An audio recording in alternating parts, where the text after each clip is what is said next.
Assalamualaikum warahmatullahi wabarakatuh. Hamdan wa syukron lillah amma ba'du. Senang sekali pemirsa, saya Aka Ahmad hadir kembali dalam program kesayangan kita, Penyejuk Kolbu. Insya Allah mudah-mudahan membuat hati kita semakin sejuk. Dan seperti biasa pemirsa, saya tidak sendiri ya. Saya ditemani oleh narasumber yang nanti akan saya tanya ya mengenai tema yang akan kita bahas pada kesempatan kali ini. Tema yang akan kita bahas ini cukup menarik dan mungkin saja apakah Anda kaget? Karena judulnya ini agak sedikit horor ya. Program-program setan. Begitu udah ya? Betul. Nah, ini mengapa ini kita harus membahas program-program setan nih? Ini sesuai masukan dari produser ya.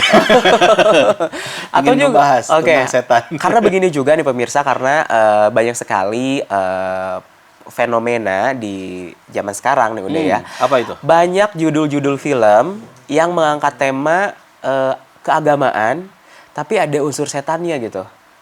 Contohnya saya pernah beberapa nonton film-film seperti ada judul film namanya Wakaf. Jadi bukan tentang wakaf gitu, tapi ternyata itu ada setannya juga gitu ya. Nah itu jadi saya juga malah pengen tahu gitu ya, sebenarnya apa itu setan gitu. Dan ada program-program apa ya yang setan buat supaya kita tersesat nih. Ngeri Kan? banget ya. Karena ini dalam film tersebut itu kadang ada adegan ketika kita sholat, misalnya ketika seorang sholat tiba-tiba ada yang bisikin. Terus ketika dia kurbannya tidak ikhlas maka dia tiba-tiba jadi setan gitu. Karena ini nih makanya saya pengen meluruskan, bukan meluruskan, mencari tahu nih ke Ude ya. Apa ya gitu ya, apakah itu beneran sesuai atau memang itu hanya fiksi? Karena kalau kita berbicara film itu kan fiksi ya, ada cerita fiksinya. Nah, mangga udah ini kita akan bahas pemirsa mengenai program-program setan yang tentunya ya mana ada ya program setan yang baik ya. Kayaknya semua program setan kayaknya buruk gitu, bener nggak sih udah ya? Yang menarik ini Kak, ini kan judulnya program-program setan. Maksudnya adalah pembahasan tentang apa saja sih. Emang setan punya program gitu? Kayaknya sih Kirain punya. manusia doang punya program. Punya. Karena kan kalau menurut saya yang saya dengar juga katanya setan itu ada raja-rajanya, ada jenis-jenisnya. Betul. Gitu kan? Jadi kalau kita lihat dari sisi judulnya aja, penamaan penyebutan setan, syatona itu artinya menjauhkan. Setan itu menyesatkan. Nggak mungkin setan kemudian ngajakin kita, ayo sholat tahajud, aka tahajud, Dibisikin aka sedekah, gitu nggak ya. mungkin. Ya, pasti setan akan selalu menyesatkan manusia. Gimana caranya agar manusia ini jauh dari Allah, jauh dari jalan kebenaran. Oke. Dan setan ternyata pemirsa punya programnya ini. Kemudian kalau kita lihat di dalam Quran jelas nyata ada. Ya, kata Allah Subhanahu wa taala di dalam Al-Qur'an surat Al-A'raf. Anda bisa lihat dari ayat 14-nya dulu boleh ya, atau langsung ke ayat 16 sampai dengan 17. Qala fabima aghwaytani la'aqudanna lahum siratal mustaqim. Iblis menjawab, karena engkau telah menghukumi aku tersesat atau menyesatkan aku, kata iblis, maka aku akan menghalang-halangi manusia dari jalanmu yang lurus. Nah, ini jelas. Jadi setan pasti akan menghalang-halangi manusia dari jalan yang lurus. Kata setan kemudian orang itu nggak sholat. Nah, kalau kita kemudian masuk kepada perangkap setan, bisa jadi nggak sholat. Oke. Kata setan, ngapain sih baca Quran? Orang kemudian ikut langkah setan karena dia mungkin followersnya setan, bisa jadi ikut.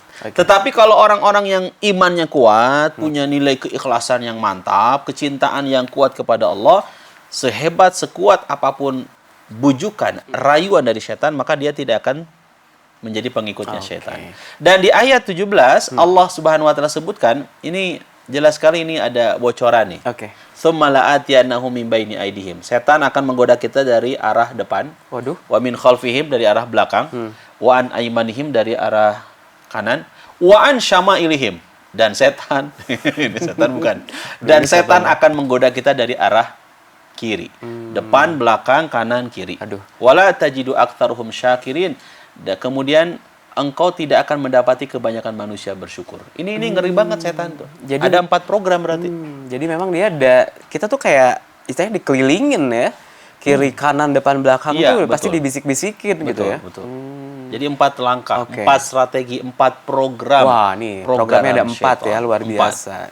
Pasti dia sukses nih kalau yang berhasil kayaknya dia langsung naik jabatan gitu ya. Ya pasti dia kayak caleg aja ya, banyak program ya.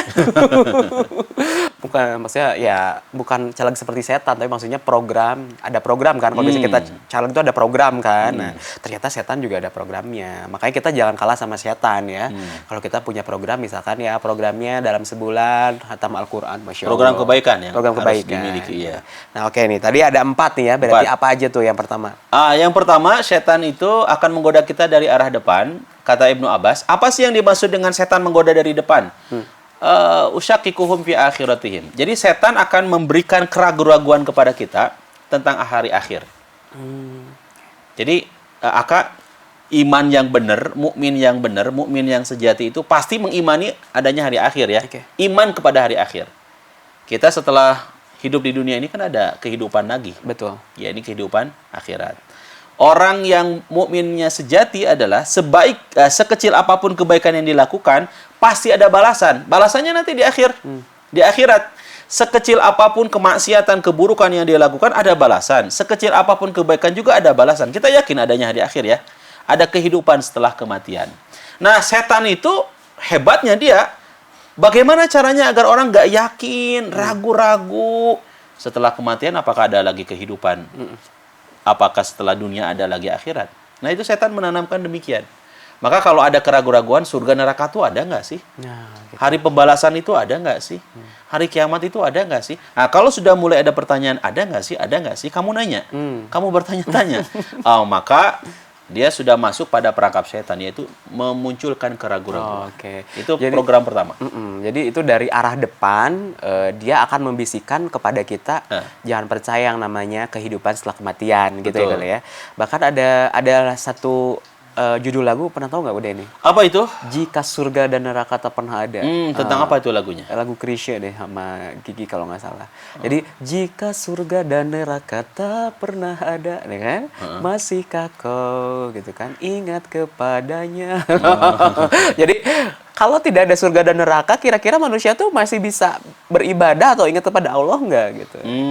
Gitu kan? Berarti temanya kan tentang kegalauan tadi ya. Iya, iya. Orang yang tadi galau, ini sebenarnya hari akhir itu ada atau enggak gitu kan? Nah, harusnya kita meyakini, harus yakin adanya hari akhir itu harus yakin. Betul. Jangan kemudian bertanya-tanya, ada nggak ya hari akhir? Surga neraka ada nggak ya? Hari pembalasan ada nggak ya? Nah, ketika mulai ada pertanyaan, bahkan muncul keraguan, Itu sudah tergoda. Betul. Ya, itu sudah masuk dalam salah satu program setan ini. Perangkap Oke, syaitan. perangkap setan itu tadi ya.